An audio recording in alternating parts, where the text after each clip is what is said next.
Hola, hola, ahí está. Día emotivo hoy. Quiero hacer una introducción con un cuento. Es solo la introducción. Hoy vamos a aprovechar esta ocasión especial. Y en esta introducción voy a aprovechar un cuento cortito que nos debe a reflexionar.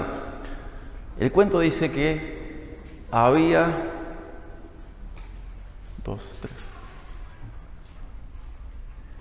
9 sabios. 9 sabios estaban en una montaña, estaban en una cabaña y estaban debatiendo sobre algo, estaban viendo, estaban discutiendo, estaban analizando, estaban reflexionando, y la pregunta que los llevaba a reflexionar era esta: ¿qué es lo más fuerte del mundo? ¿Qué es aquello que es lo más fuerte del mundo? ¿Qué es aquello que es lo más poderoso, lo más resistente, lo más perdurable en el mundo? ¿Qué es lo más fuerte del mundo? Y dentro de eso, uno se levantó luego de reflexionar y dijo: ¿saben qué es lo más fuerte del mundo? La montaña, como esa en la que tenemos la cabaña. Fíjense que han pasado los años y la montaña sigue estando. Han pasado los tiempos, las estaciones del año, y la montaña sigue estando allí. Y este era el primer punto de partida, esto fue lo primero que dijeron. Y se quedaron pensando: ¿y será la montaña lo más fuerte? ¿No será? Y se levanta otro y dice: no es la montaña lo más fuerte del mundo. Lo más fuerte del mundo es el hierro, porque si uno hace un pico, una pala, con paciencia, con dedicación, puede incluso tirar abajo una montaña. Entonces otro se quedó así pensando, todos los otros se quedaron pensando, y uno dice: no es la montaña, no es el hierro, el fuego es lo más fuerte del mundo. Porque si nosotros tenemos fuego, podemos derretir el hierro de ese pico y de esa pala y hacer que ese hierro no sirva para nada. Entonces ya no era la montaña, no era el hierro, no era el fuego. Era el fuego, digo. Y otro dice: no, pero entonces lo más fuerte del mundo es el agua, porque con el agua apagamos el fuego. Y otro y nomás dice: no, entonces lo más fuerte del mundo es una nube, porque la nube lleva a donde quiere al agua. Y otro dice: no, pero entonces el viento es más fuerte, porque el viento lleva la nube a donde quiere. Entonces ya había sido una hipótesis: la montaña, luego el hierro, luego el fuego, luego el agua, luego la nube, luego el viento. Y estaban pensando sobre eso, y dice otro: no, el hombre es más fuerte que el viento, porque el hombre se para y divide en dos el viento. Y quedó como que hasta ahí era una respuesta bastante aceptable. ¿Será el viento? ¿Será el hombre lo más fuerte de todos? Y otro que tenía los ojos rojos dijo: no, hay algo más fuerte que el hombre. Es el vicio. Porque el vicio hace del hombre lo que quiere y lo deja postrado. Y otro que tenía los ojos más rojos dijo: pero hay algo más fuerte que el vicio, es el sueño. Porque yo tomo un montón, después me voy a dormir y ya está, no pasó nada. Entonces hasta el sueño era lo más fuerte. Y el último de ellos dice: hay algo más fuerte que todo esto. Lo más fuerte de todo esto es la tristeza, porque incluso la tristeza me corta el sueño. Y hasta ahí quedaba, y aparentemente lo más fuerte en la existencia era la tristeza del hombre. Y hoy vamos a hablar de algo que es más fuerte que eso, y lo sabemos por muchas razones. Jesús es más fuerte que la tristeza, y eso no es un cuento, eso es una realidad. El Señor puede levantar a aquel que está triste, puede darle ánimo, aliento. Entonces hoy, aprovechando que fue la semana del amigo y que tenemos muchas visitas, quiero presentar a Jesús desde una perspectiva, por un lado sencilla, pero por otro lado que es profunda cuando le incorporamos a nuestras vidas. Quiero presentar a Jesús como nuestro amigo, a Jesús como amigo. Vamos a ver las características que debería tener un buen amigo. Acompáñenme por favor a Proverbios 17:9.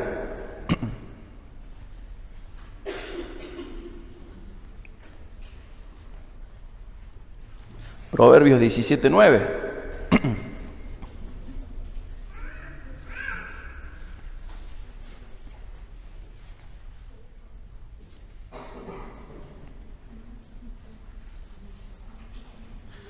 Proverbios 17:9 dice: el que encubre la falta busca la amistad, mas el que la divulga aparta al amigo. Entonces, ¿cómo es un buen amigo? es alguien que busca cubrir la falta. No es porque sea cómplice, sino porque está atento a solucionar lo que está mal, a tapar el error, a cubrirte. ¿Por qué? Porque busca tu amistad, está interesada en ella. Imagínate que vos vas a escribir un currículum para presentar en un trabajo y tu amigo lo ve y ve que tenés un error de ortografía en el currículum. Entonces tu amigo va a ir y lo va a solucionar, va a cubrir tu falta. Va a buscar apoyarte, ayudarte, acompañarte. El que no es amigo, ¿qué hace? Divulga la falta. Se aparta de esa persona. No lo ayuda, no lo acompaña. No lo ayuda para nada. Pero el que cubre la falta es porque está buscando tu amistad. Y esa es una característica de un buen amigo. Busca cubrir tu falta. No por ser cómplice, sino porque está atento a solucionar lo que está mal, a tapar tu error, a hacer de cuenta, o mejor dicho, a hacer que esos errores desaparezcan, no se vean. Está tratando de que vos seas beneficiado, está tratando de ayudarte, está tratando de que vos no sufras la consecuencia de eso. Entonces, un punto de un buen amigo es este, que cubre la falta. El que cubre la falta busca la amistad, dice Proverbios 17:9. Y en otro momento, Pedro, en 1 de Pedro 4:8, dice que el amor cubrirá multitud de pecados, ¿sí? Y dice ahí en 1 de Pedro 4:8 que entre nosotros tenemos que amarnos. Entonces vimos en Proverbios que un buen amigo cubre la falta y luego vemos que alguien que nos ama cubre multitud de pecados con su amor. Y por eso yo puedo saber que el mejor amigo que podemos tener es Jesús. Él ha buscado nuestras faltas, pero no para divulgarlas, sino para taparlas. Él ha buscado nuestra amistad, Él cubre nuestros pecados. Así como en Pedro, Dios nos dice a través de Pedro que el amor cubrirá multitud de pecados y tenemos que amarnos. Así como en Proverbios dice que el que cubre la falta busca la amistad. De esa manera podemos pensar en Jesús como nuestro amigo, aquel que cubre nuestras faltas, aquel que cubre la multitud de nuestros pecados. Jesús es nuestro amigo. Él se ha presentado así en nuestra existencia. Él se ha presentado para ser nuestro amigo. Pero ¿cómo hizo que esto sea posible? ¿Cómo puede ser posible que Jesús sea nuestro amigo? Antes quiero analizar otra cosa, antes de responder esta pregunta. Acompáñenme a Proverbios 30:20.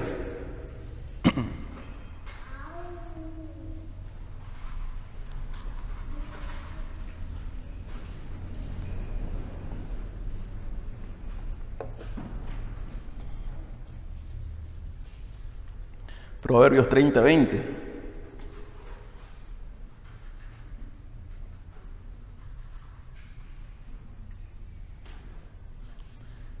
Y fíjense qué extraño este proverbio, pero qué sabio.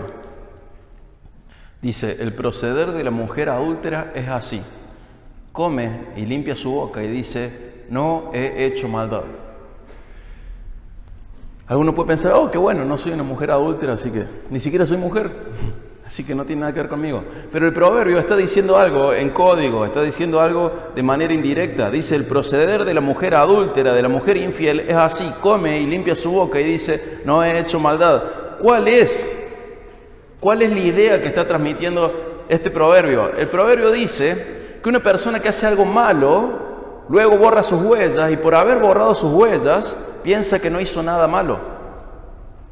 O sea, si una persona hace algo malo y no lo descubren, dice, bueno, no pasó nada. Y dice que esa es la manera que tenemos muchos de proceder y tenemos que arrepentirnos de esta manera. Decimos, bueno, voy a hacer esto y sé que está mal, pero como no lo descubrió nadie, es como si no estuviera mal. No sé si yo soy el único pecador acá o ustedes también comparten esa experiencia. A todos nos pasa en algún momento de que en vez de entender la seriedad de nuestros pecados, creemos que no son graves porque no nos han descubierto. Y no es así, eso no es una realidad. Que no nos descubran no quita la gravedad de nuestro pecado. Que nosotros borremos el historial, que borremos los mensajes, que borremos el chat, que andemos a escondidas, no cubre, no cambia la seriedad de nuestros pecados. Pensar que porque no hay huellas algo no pasó es pensar con necedad, es pensar neciamente, no es pensar de una manera adulta, no es pensar de una manera seria, no es pensar de una manera responsable y mucho menos de una manera santa. Pero nosotros nos engañamos a veces y pensamos que porque borramos nuestras huellas, el pecado no es tan grave. Sin embargo, sí hay huellas, siempre. A veces pensamos que nuestros pecados no fueron tenidos en cuenta porque nadie nos descubrió. Por eso no pedimos perdón por esas cosas. Por eso no le pedimos perdón a otro ni a Dios. Total, nadie nos descubrió. Y esa es una manera incorrecta y necia de pensar. Quizás estás viendo algo en la computadora y no tenés que verlo, pero con borrar el historial vos crees que ya está todo bien. O quizás te estás escribiendo con alguien y no tenés que escribirte con ese alguien, y con borrar el chat vos crees que ya está todo bien. O quizás laboralmente tenés la posibilidad de ser deshonesto y como crees que no te descubre nadie, está todo bien. O quizás pensás cosas muy malas de los demás y como nadie lee las mentes, vos crees que está todo bien. Hay muchas maneras de ser como esta mujer necia. Hay muchas maneras en las cuales nosotros nos autoengañamos pensando que porque borramos las huellas de algo, ese pecado no está. Sin embargo, ¿hay marcas o no hay marcas de nuestros pecados, incluso de aquellos cuyas huellas hemos borrado? ¿Hay marcas o no hay marcas? ¿En dónde están esas marcas? ¿Dónde está ese historial? ¿Dónde está eso que no podemos borrar? Sabemos por la Biblia que Jesús tiene marcas en su cuerpo. Y ese es parte del registro de nuestro pecado. No importa que nadie acá te haya visto, Jesús tiene atravesadas sus manos, sus pies y su costado. Porque sus marcas reflejan el historial de nuestro pecado. Y por eso digo que es nuestro amigo. Él cubrió nuestras faltas. No es que porque otro no las descubrió, Jesús tampoco las vio. No es que porque otro no nos descubrió nosotros o borramos las huellas, Jesús no las tuvo en cuenta. Jesús se hizo cargo de nuestro pecado frente al Padre. Jesús recibió el juicio que nosotros merecíamos frente al Padre. Y en sus manos, en su costado, en sus pies, está la marca de que Él sí cubrió nuestras faltas, como aquel que busca la amistad, que Él sí cubrió la multitud de pecados, como aquel que ama. Jesús es nuestro amigo. Él ha presentado la posibilidad de que nos reconciliemos con el Padre. Él cubrió nuestras faltas y pecados, Él cargó nuestras faltas y pecados, y no solo eso, Él las hizo suyas. Él no fue cómplice nuestro, sino que se hizo cargo de nuestras faltas y pecados como si fuesen suyos. Él se hizo cargo de lo nuestro, de nuestro historial de pecado. Él se hizo cargo de nuestro registro de pecado. Él se hizo cargo de las huellas de nuestro pecado. Él sí sabe lo que somos. Y descubriéndonos, decidió por amor cubrir la multitud de nuestros pecados. Decidió por amistad cubrir nuestras faltas. Nosotros solemos pensar que Jesús es permisivo. No es permisivo. Podemos pensar que Él es cómplice. Para nada, mucho menos que cómplice. Nada más lejos que ver a Jesús como cómplice. Jesús es tu amigo, pero no es un amigo que desconoce lo que has hecho, sino que es el único que realmente sabe lo que has hecho. Y la amistad que Él presenta es la más profunda amistad que pudiese haber en toda la existencia. Hay gente que piensa que Jesús es alguien que no se da cuenta de las cosas y lo incorpora a su vida como un pagano incorpora un amuleto, pensando que porque ese amuleto está ahí, le va a ir bien, o como si fuese una cábala. Nada más que incorpora a Jesús de esa manera, como si fuese una cábala para que las cosas le vayan mejor. Pero no es así el tema de Dios, no es así la persona de Jesús, no es así el plan de Dios. Jesús se hizo cargo de nuestras ofensas frente al Padre. Jesús se hizo cargo de nuestras faltas. Jesús se hizo cargo de nuestros pecados. Y la Biblia nos enseña que Él se las adjudicó a sí mismo. El Padre se las imputó a Él. Y Él recibió el castigo que nosotros merecemos. Y fuera de esto, no hay otra manera de estar en amistad con Dios. Fuera de la amistad con Jesús, no hay otra manera de estar en amistad con Dios. ¿Y saben qué? Jesús no es neutral. Dios no es neutral. O sos amigo o sos enemigo. O un día en el cielo te vas a encontrar con tu amigo, o en un día te vas a encontrar con aquel a quien Dios puso como juez de todos los humanos, a Jesús. Jesús es quien determina tu culpabilidad o inocencia, pero vos no sos inocente y yo tampoco. Sin embargo, este Jesús, el mismo Jesús, que va a juzgar a todo el mundo, se hizo cargo de nuestros pecados, pero no de todos nuestros pecados, sino de aquellos que se arrepintieron y fueron a Él.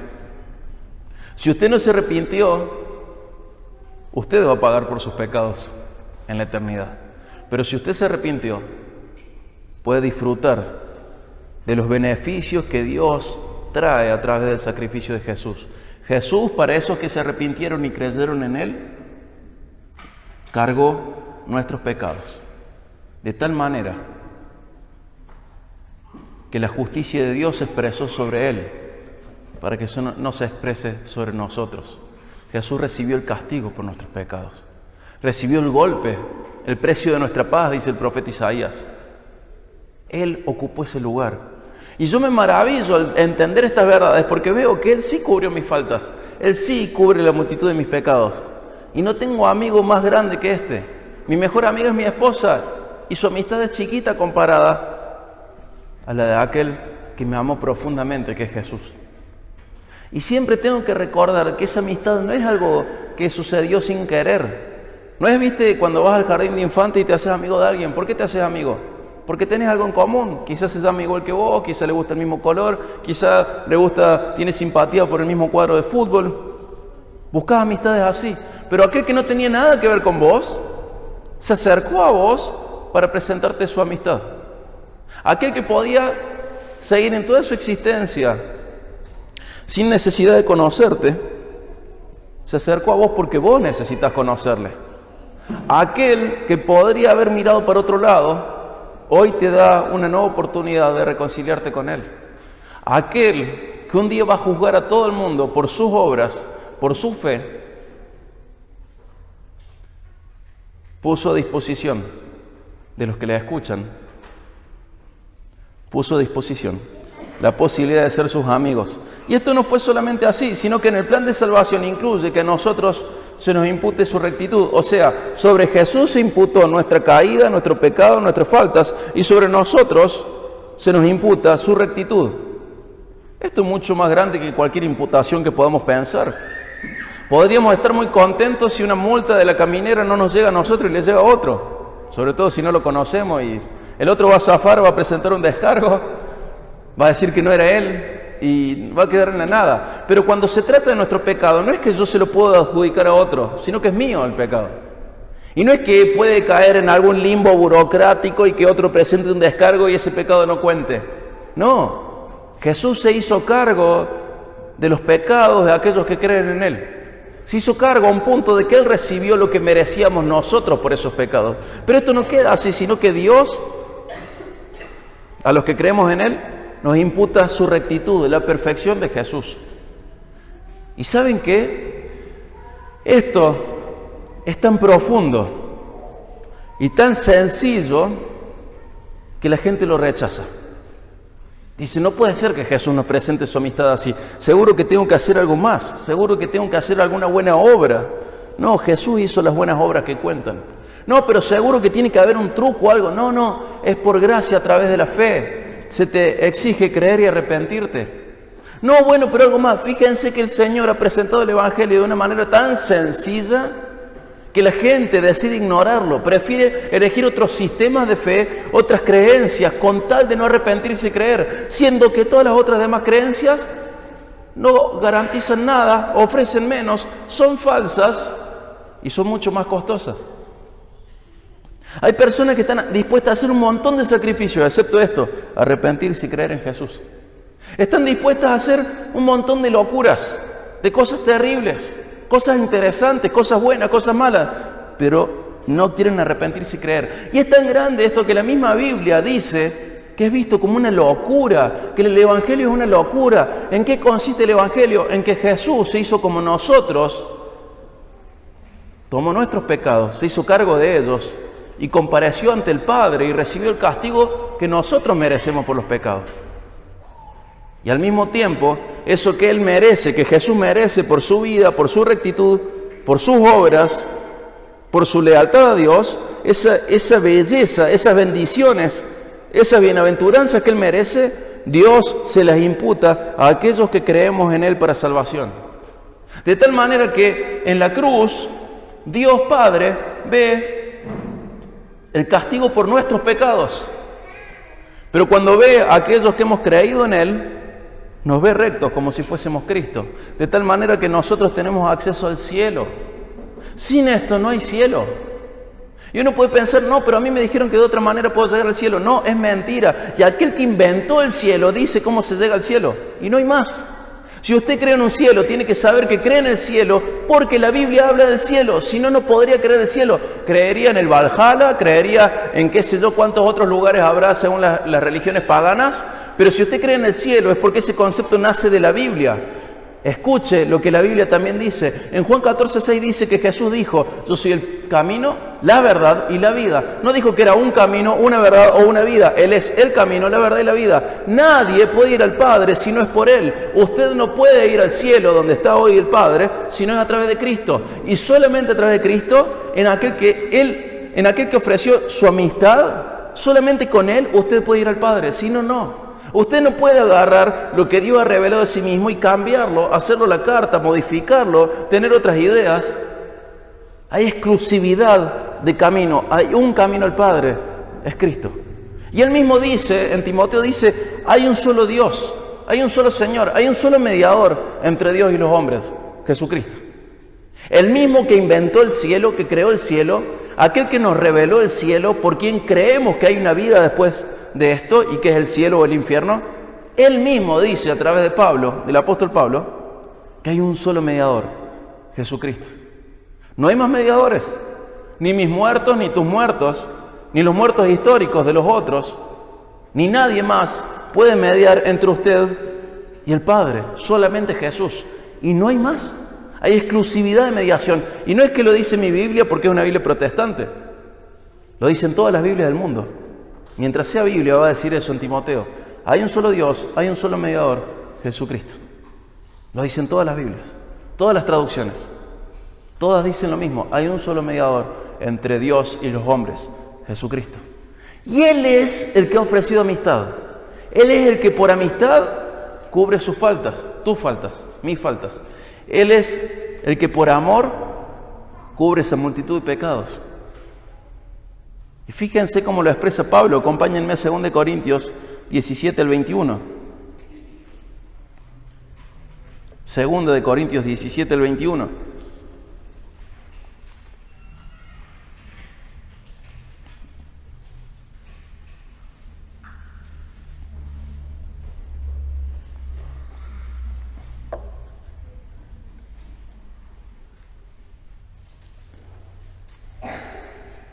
Dice, de modo que si alguno está en Cristo, nueva creación es. Las cosas viejas pasaron, ahora han sido hechas nuevas. Y todo esto procede de Dios, quien nos reconcilió con Él mismo por medio de Cristo y nos dio el ministerio de la reconciliación. Es decir, que Dios estaba en Cristo reconciliando el mundo con Él mismo, no tomando en cuenta a los hombres sus transgresiones, y nos ha encomendado a nosotros la palabra de reconciliación. Por tanto, somos embajadores de Cristo, como si Dios rogara por medio de nosotros. En nombre de Cristo te ruego, reconcíliate con Dios. Al que no conoció pecado, lo hizo pecado por nosotros, para que fuéramos hechos justicia de Dios en Él. ¿Ves? Si estás en Cristo, sos una nueva creación. ¿En qué cambia esta nueva creación? Por un lado, Dios te ha hecho partícipe de su naturaleza y podés ser capaz de amar lo que Dios ama y odiar lo que Dios odia. Y tu vieja manera de vivir queda atrás, fuiste hecho nuevo. Por otro lado, pasás de ser alguien hostil a Dios a ser pariente de Dios, hijo de Dios. Por otro lado, dejás de ser enemigo y sos constituido amigo de Dios. Lo viejo pasó. Una vez que creíste en Cristo para salvación, sos hecho amigo de Él. Sos su amigo, ya no sos su enemigo. Y quiero dejarte esta inquietud hoy. O sos amigo o sos enemigo, no hay lugar para la neutralidad. Si hay alguien que no es neutral en el universo, en este sentido, es Dios. Toda la creación está sujeta a estar bien con Él o estar en contra de Él.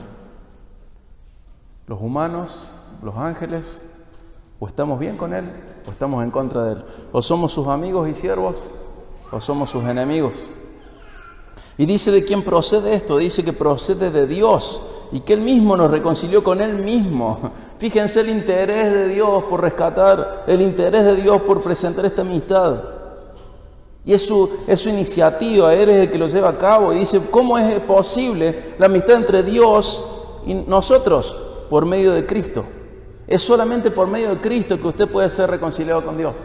Pero no es por medio de Cristo y otros, es solo por Cristo. No es por medio de Cristo y si yo quiero lo cambio y pongo otro mediador. No, es solo por medio de Cristo, porque el mismo que diseñó todo el universo lo dice así. Si usted no cree en esto, bórrese de la cabeza la idea del cielo, porque el cielo es de los cristianos.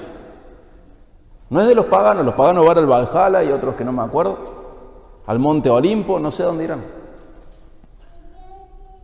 Pero del mismo libro de donde sale el concepto de cielo, sale la manera en la cual podemos ser salvos. La única manera en la cual podemos ser salvos es creyendo en Jesucristo como Señor y Salvador, arrepintiéndonos de nuestros pecados y yendo a Él. No hay cielo de otra manera, no hay camino al Padre de otra manera, no hay otro mediador, no hay otra manera, es la única manera.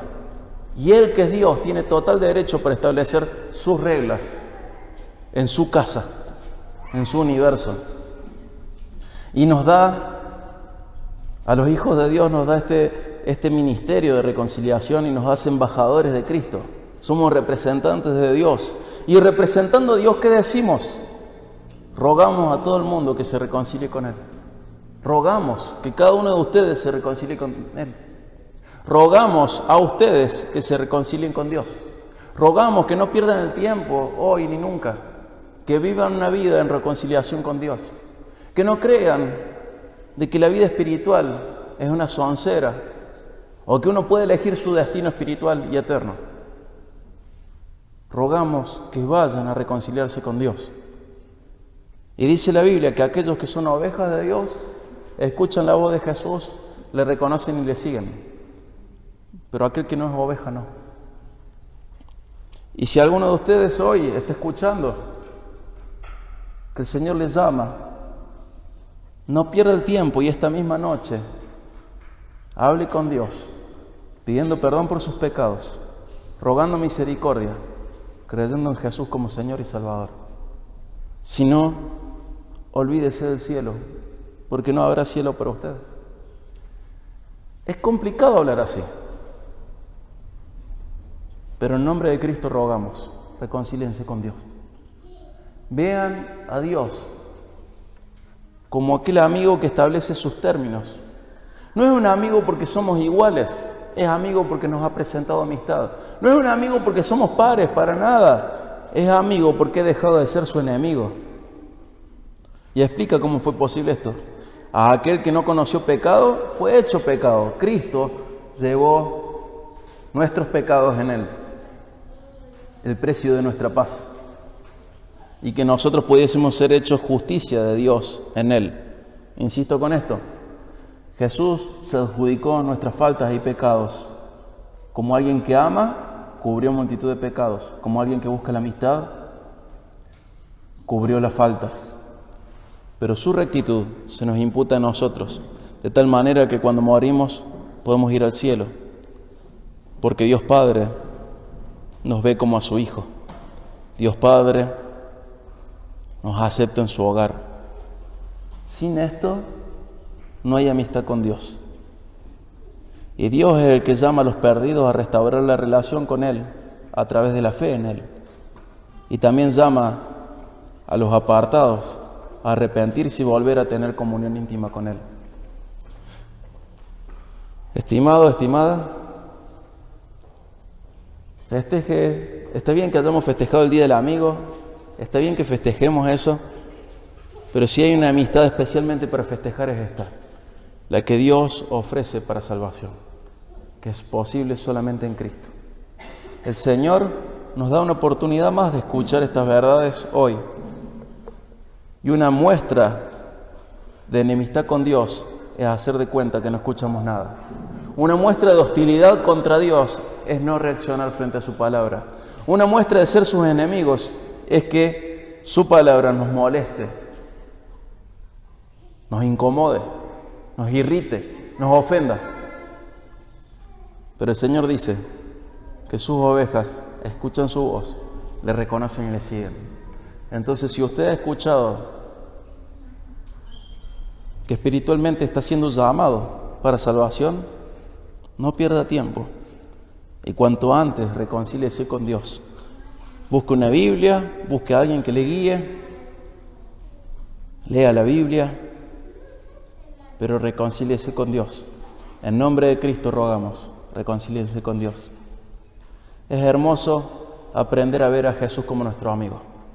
Dios es nuestro Padre, Dios Hijo es nuestro amigo. Y la vida no es la misma cuando uno está en paz con Dios que cuando está en hostilidad con Él. No es lo mismo cuando sabemos que estamos bien con el Creador del universo, el juez del mundo. No es lo mismo. Es hermoso saber que aquel que podía condenarnos nos hizo parte de su familia y nos hizo sus amigos. Esta es una realidad hermosa. En contraparte está la realidad fea, que si uno no acepta la amistad de Dios en los términos que Él ofrece, tiene un pasado, tiene un futuro eterno, horrible. No hay más caminos que estos, no hay más alternativas que estas. Un solo camino, una verdad, una vida. Cristo, un solo mediador entre Dios y los hombres. Cristo, dos destinos. O con el Padre o en el infierno. No hay más que eso. No pierda tiempo teniendo dudas al respecto. Sáquese las dudas, hable con Dios, busque en la Biblia, averigüe, aprenda. Pero no piense que tiene mucho tiempo para decidir. La vida es muy corta y no siempre tenemos tantas oportunidades. Aproveche el tiempo y reconcíliese con Dios. En nombre de Cristo le ruego, reconcíliese con Dios. Vamos a orar. Padre, te damos gracias, Señor, porque hoy podemos recordar los términos en los cuales vos estableces la amistad con nosotros. Padre, te damos gracias porque vos hiciste posible nuestra amistad. Rogamos, Señor, que podamos tener en cuenta a Jesús como nuestro amigo, como aquel que cubrió nuestras faltas, como aquel que cubre la multitud de nuestros pecados. Padre, te pedimos perdón porque muchas veces perdemos tiempo, jugamos, nos distraemos, no tenemos seriedad en nuestra vida espiritual. Pensamos que lo que vemos es lo eterno, siendo que lo que no se ve es lo eterno. Padre, ayúdanos a ser serios, ser responsables con lo que escuchamos. Ayúdanos, Señor, a ser humildes frente a tu palabra. Ayúdanos, Señor, a disfrutar de que has establecido paz entre nosotros a través de Cristo. Padre, ruego por cada persona presente que no vuelva a su hogar sin reflexionar, que no duerma sin reflexionar, que pueda conocer de que hay un camino de paz con vos y un camino de enemistad con vos, que hay un camino de hostilidad y un camino de armonía. Señor, danos la humildad suficiente para ir a vos pidiéndote perdón, creyendo en Jesús para salvación. Padre, rogamos por cada uno de nosotros que no perdamos tiempo, que no despreciemos tu amistad, que no despreciemos los llamados de atención que nos haces. Rogamos, Padre, que si hay alguno acá que no te conoce, que te conozca para salvación, que hables a su corazón, que le muestres la gravedad de su pecado y que le muestres la inmensidad de tu amor y perdón. Padre, rogamos por cada uno de nosotros. Gracias, Señor. En el nombre de Jesús. Amén.